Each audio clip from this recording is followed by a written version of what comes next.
Welcome back to the Disney Plus Everyday Challenge. Today we have the Wolverine from 20th Century Fox, acquired by Disney. Now in that whole rights shuffle, they're now part of the under the Marvel umbrella. These are still considered Marvel not legends, legacy films. These are films made under the Marvel banner, but not part of Marvel, the Marvel Cinematic Universe proper.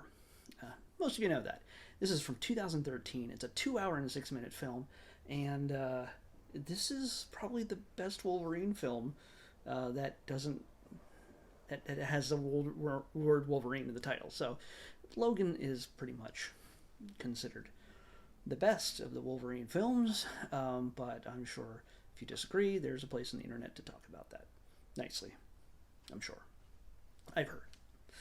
I've heard things. Anyway, this is kind of a dream come true kind of film for people who love the comics, who know the comics, who know the many very different eras of the Wolverine history. Because he's got a good long 150 years or so. He's how old? I don't know. He's a good long. He's pretty damn old. So this is the era. We get to explore the era of him in Japan. Now, the only times we know he's been in Japan. I'm gonna sneeze. No edits. Okay, no edits. Why do I have that rule? Okay, anyway. Yay. Rosy cheeks. Anyway, we know that according to this film, he's been in Japan twice. First time was in World War II when he was a prisoner of war with a bunch of other American, Canadian allies. And he just happens to be there at the time when they're about to drop the bomb on Nagasaki and Hiroshima. I'm not going to ruin a whole lot of this if you haven't seen it yet for some reason.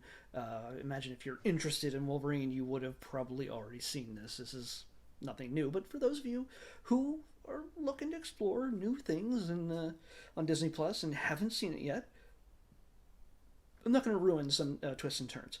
All I can tell you is that if you don't know who Wolverine is, he's a mutant with powers to heal, and it makes him live really long. And he was born in the 1800s, 18 something, I think. And he's grown up real slow, but he's a man in World War II. And just as about the bombs are about to drop, they start releasing the prisoners. And the guy isn't sure he really wants to, because Wolverine is. You got to think what they had to go through to actually capture Wolverine, to capture Logan and put him in the pit that keeps him in solitude. It's not an easy task. I don't know. Honestly, that's a story I'd love to see. How they actually took him down. They're just soldiers. They're just Japanese soldiers. So the guy lets him out. In return, Logan sees what's going to happen. He knows pretty much there's a big bomb coming, and nobody's going to survive this. So he saves the guard's life by protecting him from the bomb. And that pays off in a number of ways in the modern day when Logan, who is still... This takes place after X-Men 3. He is suffering a lot of PTSD, as we all did after seeing Wolverine, after seeing X-Men 3. He's suffering a lot of PTSD after having to kill Jean Grey, the woman he loved, as the Dark Phoenix. If he hadn't, she would have destroyed the world. It's a choice, it's a hard choice in some ways, in other ways not. But he had to kill her. He's not liking his life right now. Wolverine wants to die. And he lives out in the wilderness, Canadian wilderness somewhere, and he's just basically drinking and sleeping and growing lots of hair. That's all he does. That's all you got to do. I guess you eat moose jerky or something. I have no idea. But he is shaken out of his doldrums when he comes across a woman who's been tracking him. This one right here, her name's Yukio, and comic fans would know who that is. She's... there's no sense going into it, but she is quite a capable fighter of her own, and she works for the man that Wolverine saved back in World War II. So we learn a little bit more about her and some other people when she drags him off to Japan, and that's when the action starts. This is reminiscent of the Frank Miller limited series, and this is also this is so very Miller and Claremont, and also we get to meet some other very important figures in Wolverine's life. Mariko, the woman he would eventually marry in the comics, not for a very long time, but who he married, and we got to see a new side of Logan in the comics for the first time. And I think was that the first X-Men marriage? Because Jean Scott didn't come along until later to get married. I don't think. It doesn't matter. The point is that you usually saw Wolverine as Mister Stabby Stabby Bub, drinking beer, smoking cigars. That was Logan. Having him fall in love with a woman who of immense beauty and poise and everything else soothed the savage beast, and so that made for a whole new facet of seeing Wolverine, and it's allowed us to see Wolverine in a whole new way. And we get that a little bit. No, there's no marriage in this, but we get a Wolverine romance film, a Japanese romance film, and it's chock full of samurai stuff, and there's ninjas and all this other stuff. Yes, it's very much a drama. It's very much a romance. Yes, it's very much an action film. So it's got a whole lot of different things. Yes, it also does get mired in somewhat of a big CGI bad guy battle at the end that seems required, I guess, back in 2013. But had it been more practical, maybe it would have felt a little bit different. Either way, there's lots of twists and turns. There's lots of yakuza, the Japanese mafia kind of thing, action. So yeah, there's a whole new fish out of water scenario for Logan, and for us to see a character who we're used to seeing surrounded by mutants and superheroes and everything else, pretty much having most of that stripped away. Yes, there are mutants in this here and there. I did say that Jean is in this, right? Famke Janssen, even though she's dead, she is kind of the representation of death, of Logan's desire to die. He kind of wants to be with her, and she says, "Come on." It's really his head, obviously. It's not Jean, but it's him going, I want to be with her. I don't want to live this life anymore. I don't want to be a soldier. I don't want to fight the good fight. I don't want to be a mutant superhero or anything else. And he's ready to give up, but he's willing to make he's willing to. The man he saved all those years ago is dying, and the man wants to see Wolverine one last time. And that leads to a whole lot of trouble, which I will not ruin, but we've got a number of iconic X-Men characters and villains, Silver Samurai, we've got Viper, we got a few other things throughout. For people who don't know any of this stuff, it doesn't matter. But this is a mostly Japanese cast. It's got Yukio is just absolute fun. She's one of my favorite characters in this entire thing. But Mariko, her name is she's played by Tao Okamoto. Stunning, gorgeous, and she's just the type of woman that would actually help Logan get over Jean.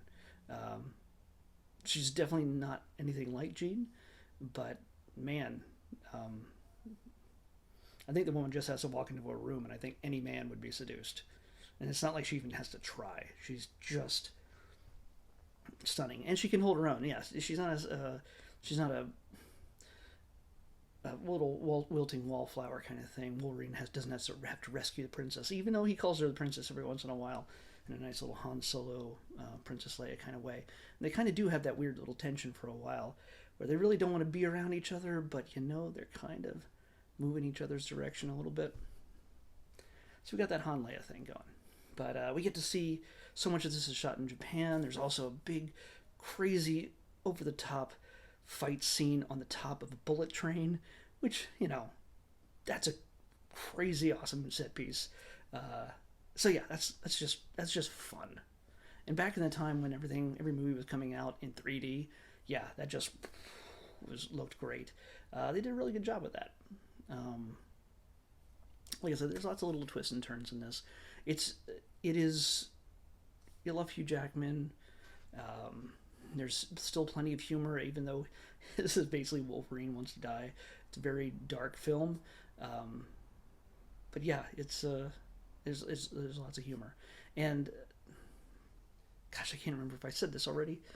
Oh, my brain's going a mile a minute, but this is directed by James Mangold.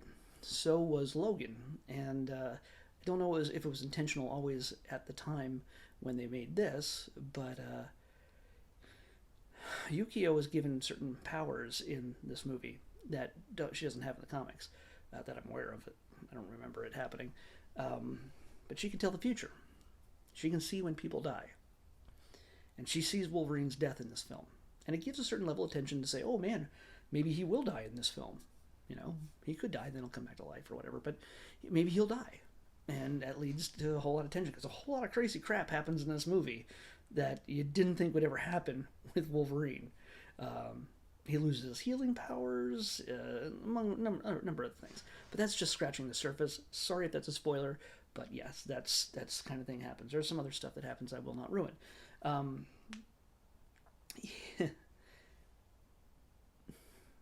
she gives a prediction of Wolverine's death. Yukio does. And it shouldn't be a surprise that if you watch Logan right after this, it comes true almost down to the finest detail. So, yeah. Oh, did you know that he died in Logan? Sorry. It's his final film. He said he was never going to play Wolverine again. It was his way of closing out that character. So, yeah. Logan dies in the next film. Not in this one, but he gets close. He should have died a number of times. So, this is a great, mostly all Japanese cast, except for Logan and the woman who plays Viper. So, yeah, this is if you're wanting a representation for a number of Asian actors that you've seen in a bunch of other stuff before, this is the film for you. So this is really great. You know, thank God they didn't just get white women to play Mariko and Yukio. Yukio. Of course, Jean Grey plays Jean Grey, but yeah, if you love Japanese cinema, you will recognize a number of these gentlemen in this and women in this film. So it's got ninja fights, and samurai stuff, and if you love all that kind of Japanese cinema, kind of action, you'll love this as well. So, Mr. Ronin, Mr. Gaijin, Mr. Samurai without a master. This is the Wolverine. So it checks a number of different boxes in the fanboy realm of and fangirl, obviously. It checks a number of boxes in that realm. So it's kind of great that we got this movie before it all went away.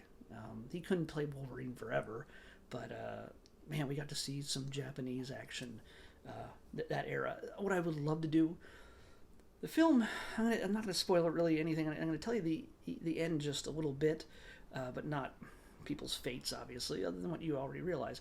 Wolverine and Yukio are kind of given carte blanche to do what they want, go where they want. I want to see that story.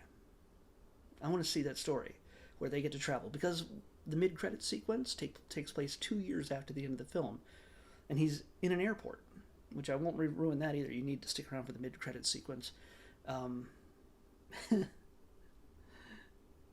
There's 2 years in there of Wolverine and Yukio probably going on all sorts of adventures. Somebody please animate that. I mean, do some sort of anime version of that. Holy cow, that would be amazing. Disney Plus, get on that.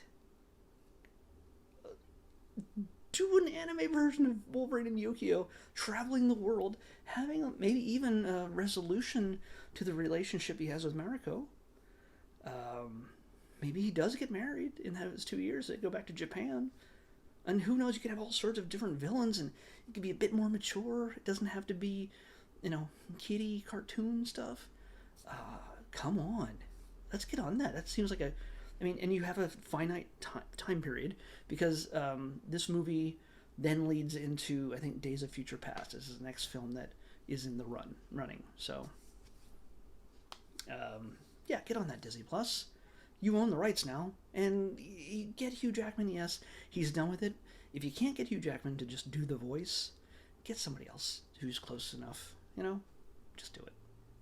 I want to see Yukio. I would love to see Yukio live action thing, because I think she's amazing. But I'm giving this one to you for free, Disney. Anyway, that's all I got to say about that. Let's pick tomorrow's episode. Okay?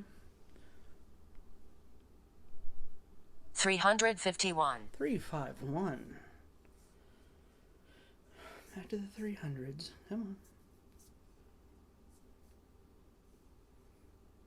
on. Okay. It's not X-Men, but it's got an X in the name. This is a series. We'll probably watch 1 or 2 episodes. It's probably a Disney Channel thing. They're all, of course. I think it's a Disney. I'm not gonna guess. I've seen this listed before, but I don't know what it is. It is Mech X4. Mech X4. So yeah, 1 or 2 episodes of Mech X4, and I'll see you back here tomorrow on the Disney Plus Celebrity Challenge. See you then.